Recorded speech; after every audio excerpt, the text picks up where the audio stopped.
Welcome back to another conversation with three geeks. Today we're joined by Nathan. Nathan, welcome to the show. How are you? I'm fine, thank you very much, Destiny. How are you doing? I'm doing fantastic. So, our favorite first question is what got you into acting?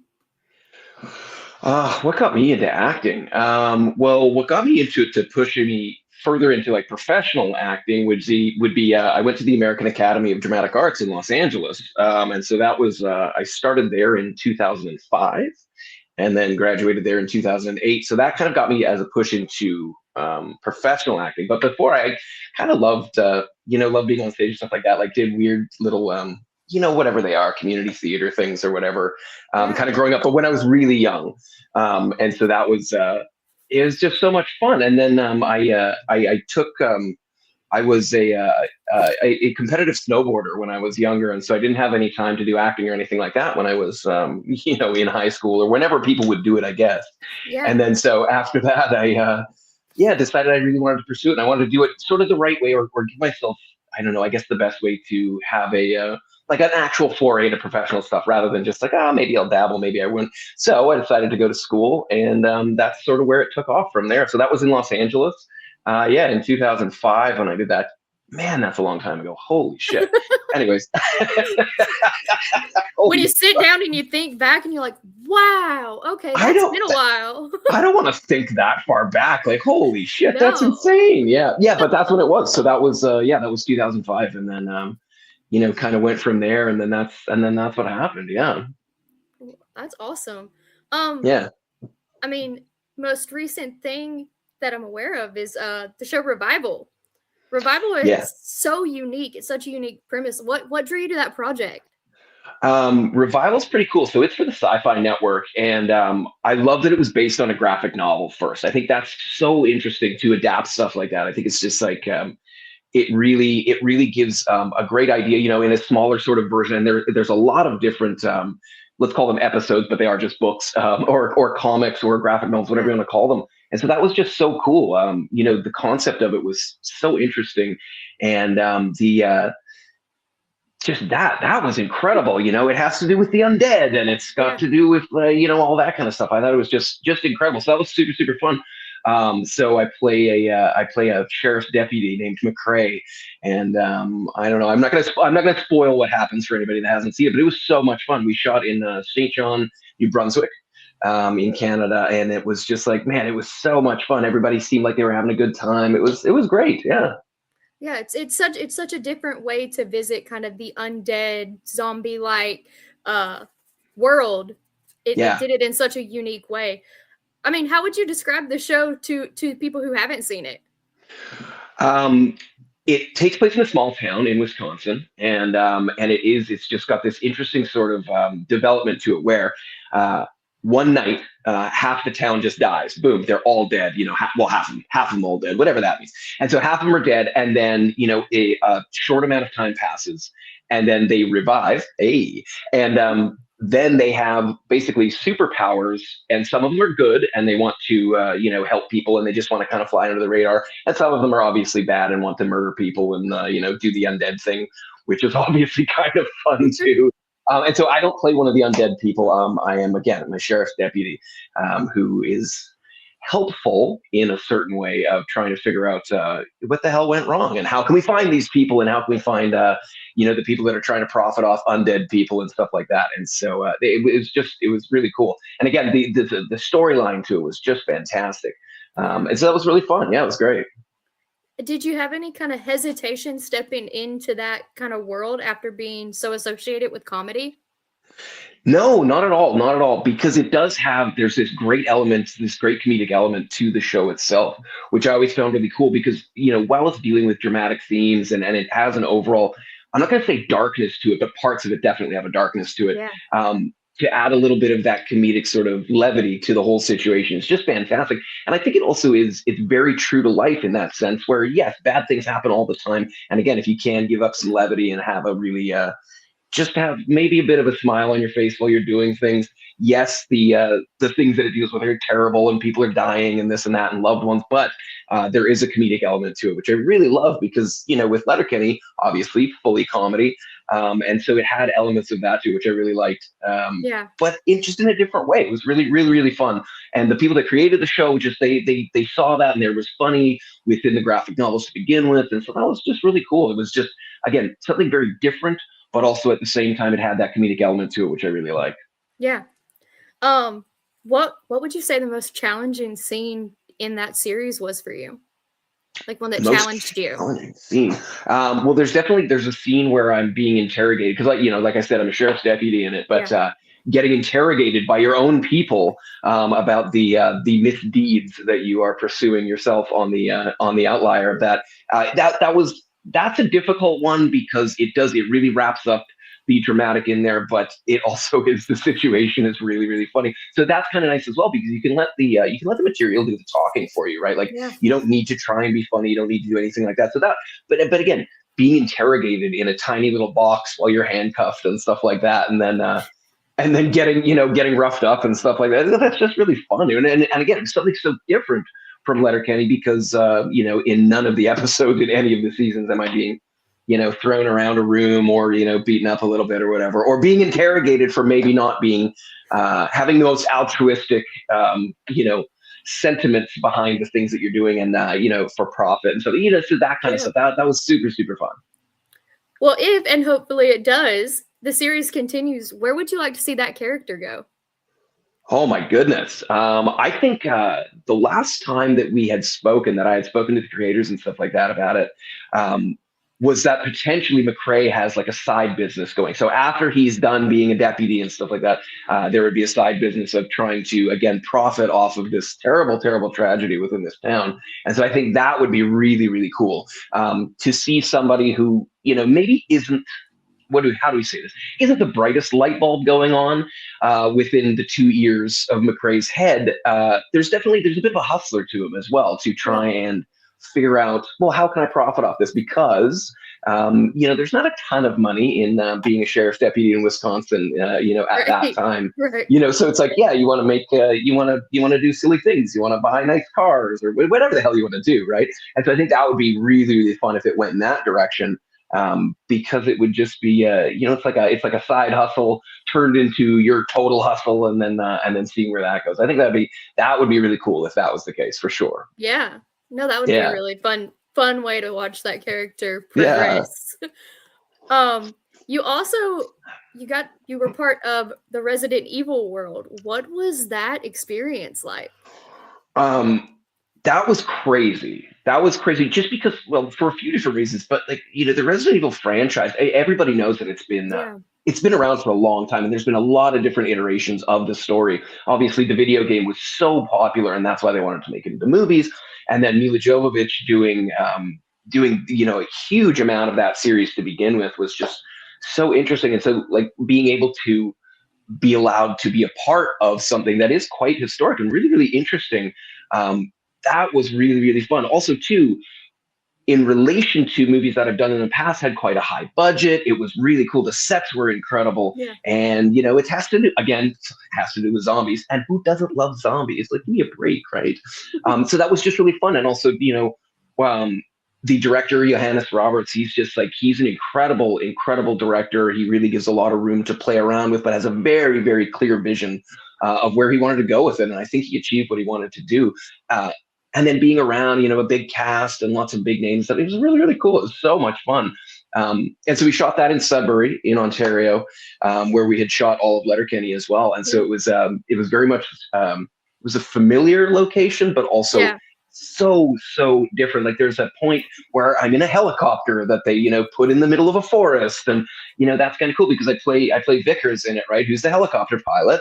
And so being in a being in a place where I had shot for so many years in a completely different location in Sudbury, but then again being in a helicopter in the middle of the woods, it's just it was so cool. And then So fun.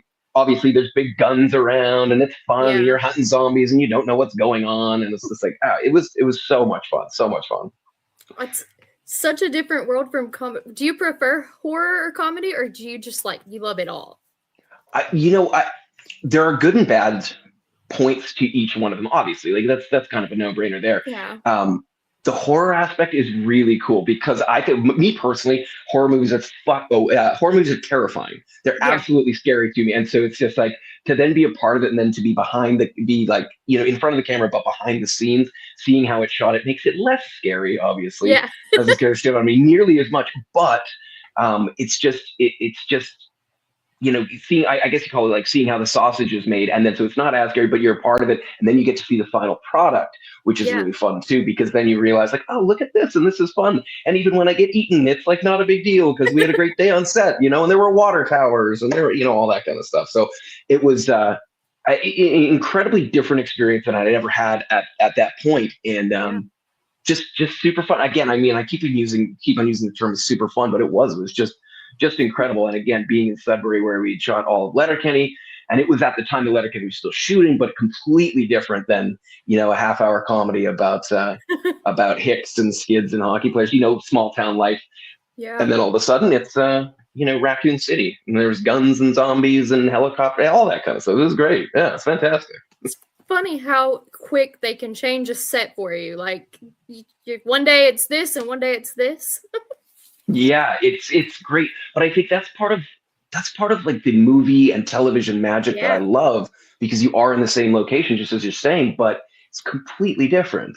And Yeah. it's just it's so interesting because I've loved movies for my entire life, as many people have, but to see again same location, completely different thing, it was just a bit mind-boggling. Also, too, budget quite a bit higher, and so you Yeah. get to see like proper movie making. Obviously not just television, and you get to see just like, oh wow, this is so cool. Again, helicopter, water towers, huge cast, like all that kind of stuff. So it was just great. Yeah. At the time, too, though we were shooting, it was still the COVID times, and so it was like had that like a little bit of an eerie feeling anyway, which I kind of think goes really well with horror Yeah. movies. Kind of But fit. it totally fit. Yeah, exactly. Everybody's a little bit uneasy, anyways, but then it just works and adds to the sort of thrill of it. Also, we shot a lot of nights and stuff, and that's always a little bit creepy shooting nights, Oh especially if yeah. you're out in the forest and stuff like that. But it Especially in the was woods. Yeah. exactly, especially in the woods. I can't see 5 feet in front of me, and then all of a sudden, my face is getting ripped off by a zombie breaking into my helicopter. By the way, an asshole. And then Every so every fear you have when you're in the woods at night. exactly. You're totally right. It's the thing that you don't want to have happen. That's like the last thing you want to do is if there's like a zombie apocalypse or something like that. Do I really want to be in the woods? And I think absolutely Right. the answer is no, I No. don't. However, they call cut. I put a warm jacket on and have a snack or something like that. And so it's like it's pretty Yeah. good that way. Yeah, yeah, yeah, yeah. How do you mentally like prepare and decompress from roles like that? Um, Well, it's interesting because, like, to prepare for it, obviously you do the regular sort of stuff. You do text work and you do script work and stuff like that. And so, I think with a lot of things that are written well and have that going for them, there's not a ton you need to do with the actual text. But I think Right. the most important part of that is, well, what do you do? Like, who? It's like any other project. It's like, who is the character? So figure out that, figure out your motivations, figure out what you're doing and stuff, and then let the text and the scenario speak for yourself, and then just kind of slide into that. And like everything else, try not to do too much because you look like a bonehead if you do too much. And again, let the text and let everything else speak for Yeah. yourself. You're already in that scenario, and so there's not a ton you need. If you're prepared correctly, there's not a ton you need to do on the day because it's already laid out for you. You're already Yeah. there. You're in the helicopter. You're in the office. You're in wherever you are. And so that kind of preparation like that with, and I guess the contrast to say Letterkenny, um, first of all, would be like the amount of text and the amount of dialogue and stuff like that on Letterkenny was just so enormous. And Yeah. so having to do a lot still, but with a shortened script and a shortened set of lines and stuff like that. So there are differences there, but my preparation usually is about the same for every role. You just got to figure out who you are, figure out what your motivations are, go through the script, go through the text, all that kind of stuff, and then roll it out. That being said, that's the preparation. Like, who knows what happens when it actually comes out? But you hope that all of your preparation you've done correctly, and then Yeah. it can just again speak for itself, and then hopefully it works out and people are either smiling or screaming, but don't hate it. I mean, that's kind of the biggest thing. And so Right. that's the good one. Yeah. Yeah. No. I mean, speaking of Letterkenny, obviously we have to talk about that. What was Yeah. that audition process like for you? Mm. So there was no audition process for me for Letterkenny because Nice. so Jared Kiso, who's the creator of the show, Yeah. he and I had been working together on sort of YouTube shorts for a number of years before that. Yeah. And so leading up to that, we had done a couple of other ones, a little like small series, like 3 episode series and stuff like that. And then we got to something. Jared approached me with another series they wanted to do, and he named it Letterkenny Problems. And so it was just, he and I had such a good time working together, and we worked really well together and stuff like that. So we did those, and we did 5 episodes of Letterkenny Problems. And because of that, and because of the numbers that we had and the metrics to be used and stuff like that, that's how we secured, a television deal. And so because of that, because I was from the ground up, there was no audition process. Yeah. And so that was, at the time for me, that was incredible because it was like you're auditioning for, so many things and Right. none of them hit and none of them hit and none of them hit and some of them or whatever. And then this one was something that not only did I love doing and it was so much fun and getting to work with friends and kind of loving the material. And then all of a sudden you get to do it in a much more expanded universe. Without actually having to go through the audition process, which is pretty cool because Yeah. that also means that the network sees value in what you've done leading up to that. And so that's a kind of like a great vote of confidence that you don't usually get. I mean, it's really hard to get a vote of confidence in this industry in terms Right. of being an actor and stuff. And so to not have to do that was like, first of all, mind blowing. Like I couldn't believe that Right. was happening. But then it also does give that freedom because you have to look at it, or I looked at it like, well, I've done this. They thought it was good enough to say, cool, you're in, no big deal.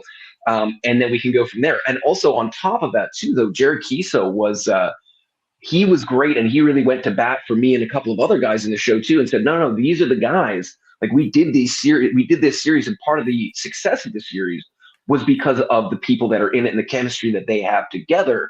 And so having somebody back you like that, and then the Yeah. network backing you and stuff like that was just, something that I had never experienced before. And so that was just fucking awesome. It was so great. And Right. it really does make you feel like, all of the work that you're putting in and stuff like that in terms of professionally and in this industry and stuff, it's paying off.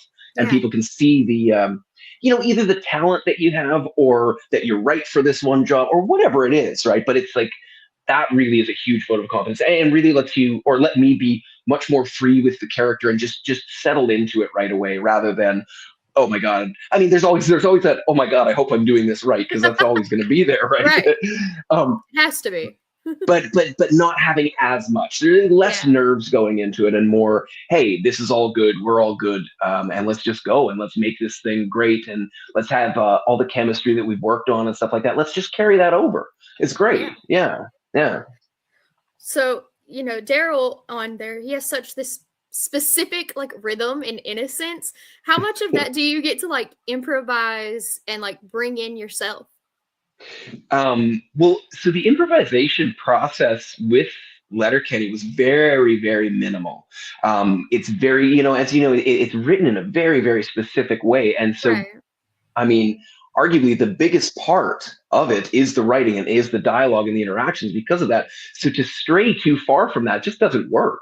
Yeah. Again, the writing is there and it's there and the way that it is for a reason. So if you can slide into that and make sure you're on point and make sure you have all the dialogue and everything like that, it really lets you just go from there, which is just fantastic.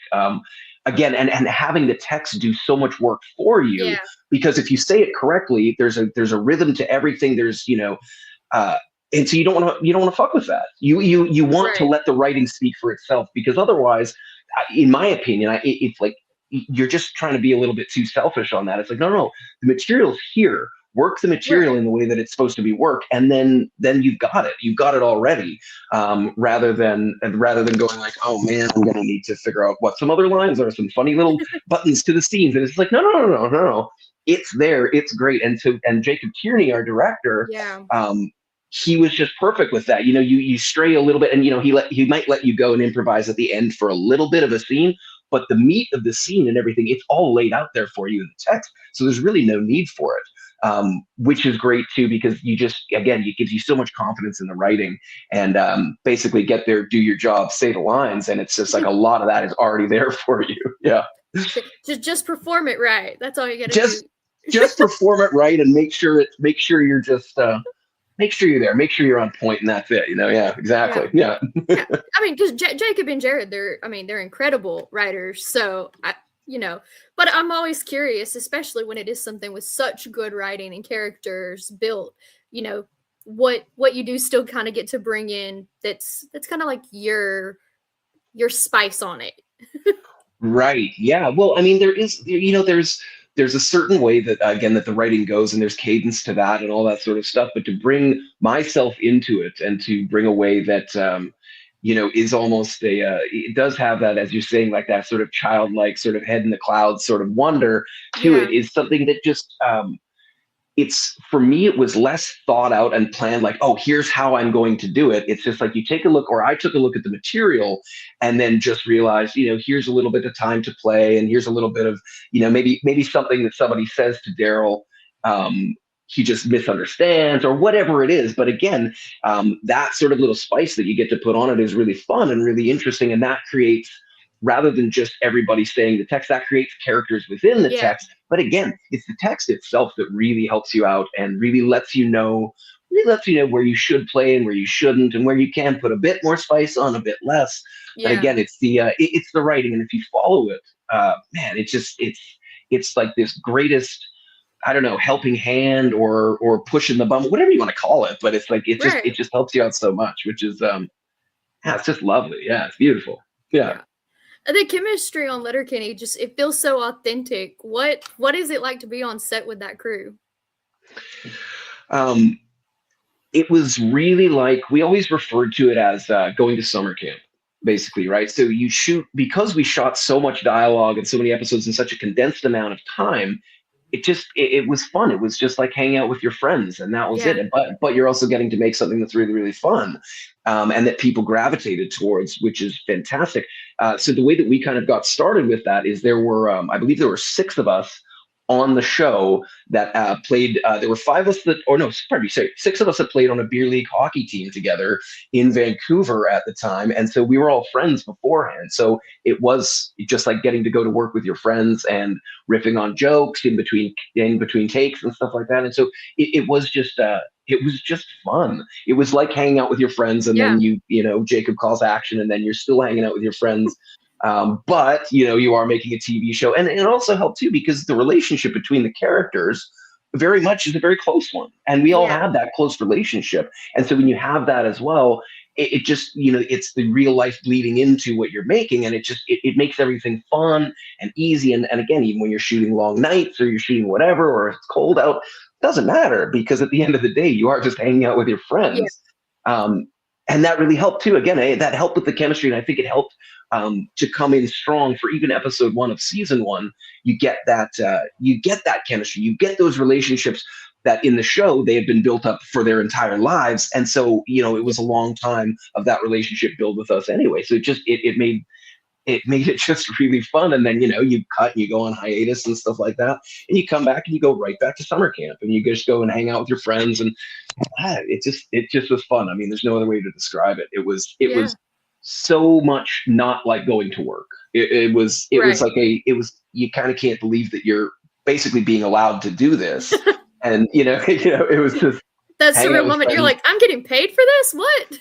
100%. Yes, exactly. That's what it was. It was, I'm really there. So again, first of all, they're letting me do this, and we're getting paid for it. This is great. Yes. Every day, all day. Let's go. Yeah. I love that comparison to like summer camp. But you immediately, like you said, right in like the first episode, that chemistry is there. It feels very authentic when you're watching it. So I think that it definitely feels that way. And there's a lot of shows that don't. Like, you can almost feel like, I don't think these people like each other in real life.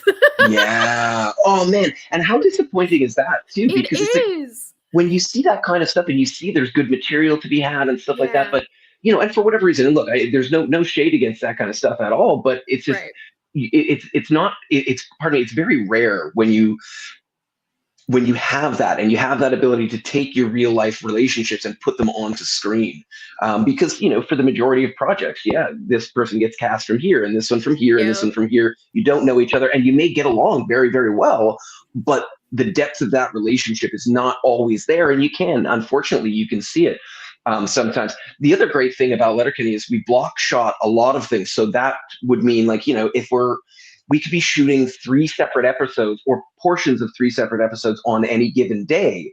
And so because of that, it really lets you, you're not shooting in order. So if it's not working, maybe it continues not to work, but it kind of like it pieces together parts. And so it all kind of ends up making sense like that. Right.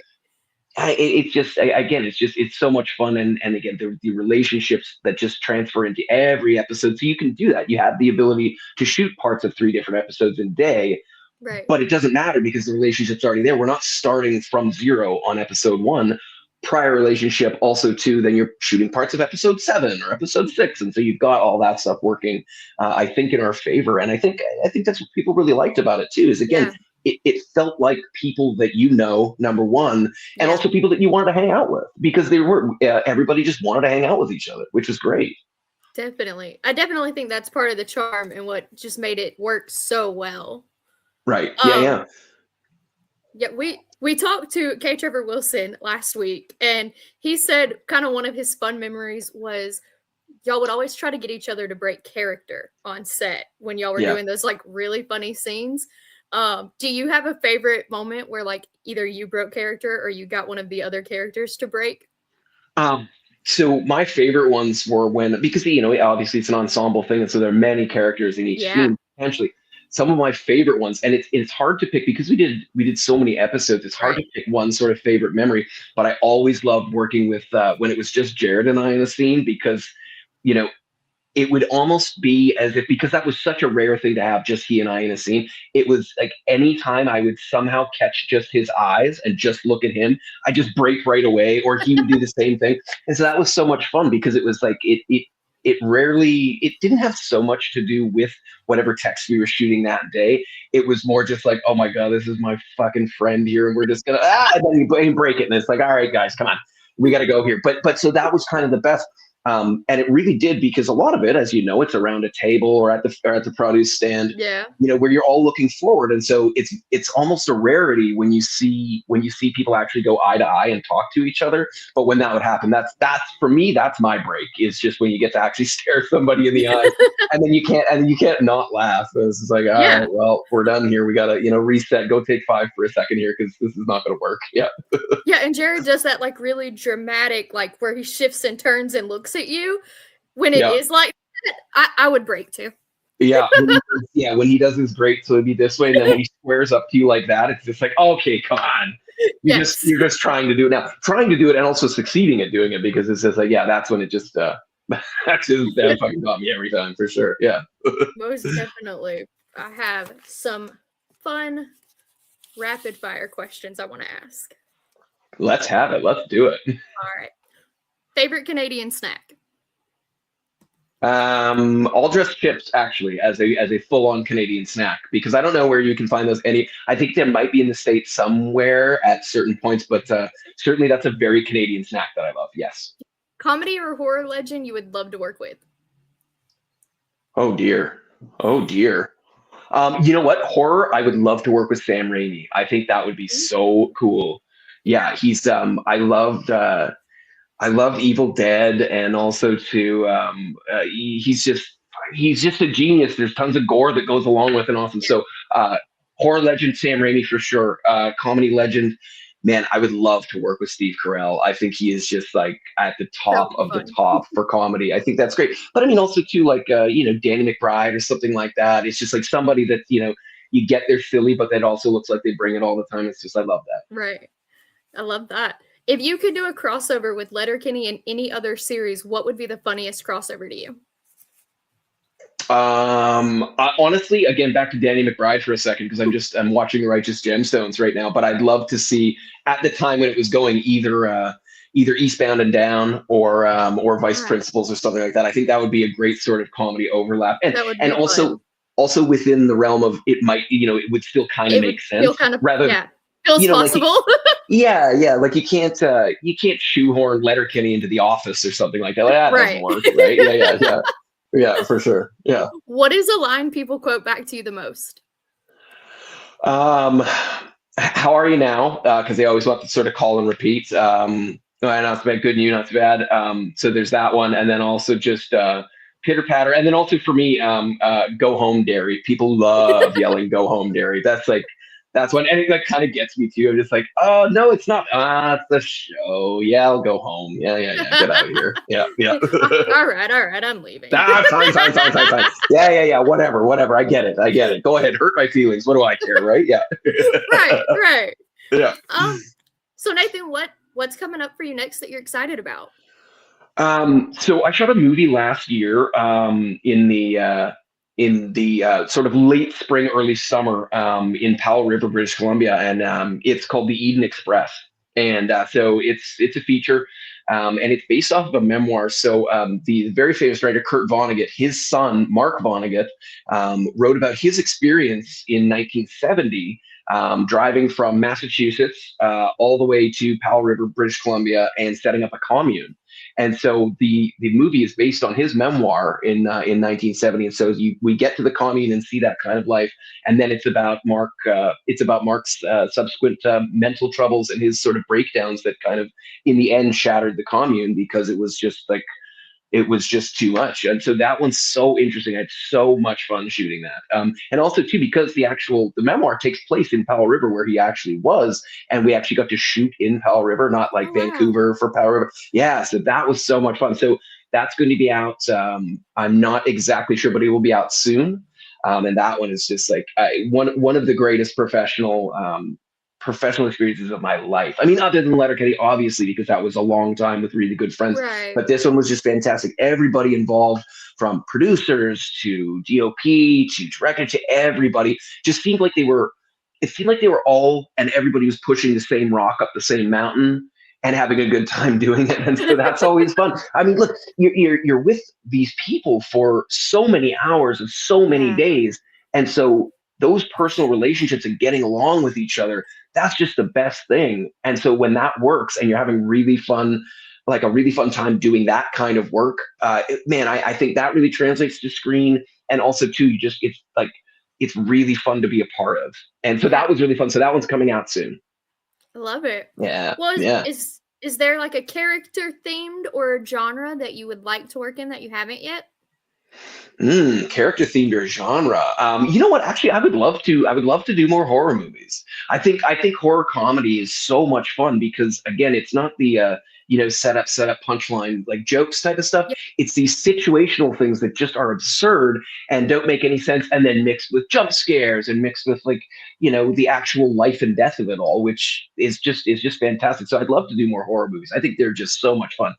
But also too, I mean, action movies. I'd love to do war movies and stuff like that. This, Yeah. history for me is a big one, and I love that. So I'd love to do something like that in the future for sure. That would be cool. Well, Nathan, where Yeah. can people find you online to stay updated with things you're doing? With things that I'm doing, I mean, IMDb is a good one. No big deal. Also, to get your butts to the theaters and see movies that I'm in. No big deal as well. Yeah.